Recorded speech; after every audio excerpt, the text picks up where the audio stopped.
Embroidery is the best way to get into any kind of creative flow, and I'm going to show you exactly how to do it.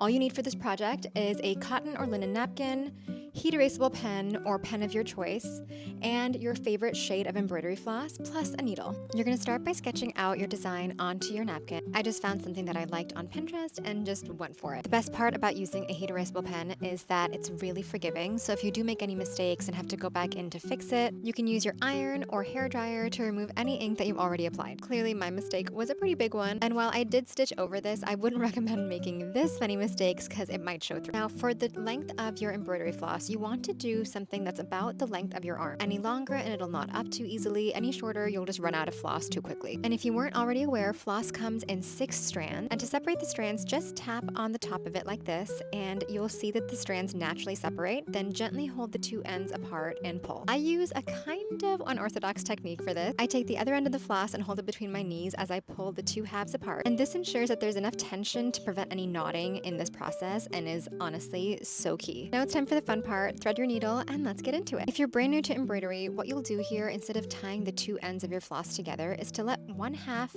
lay about halfway down the length of the remaining floss, and then you'll knot one end of it. You could try the more traditional method of knotting your string, but this is my favorite method. I just loop the end around my finger and then start to twist the loop together.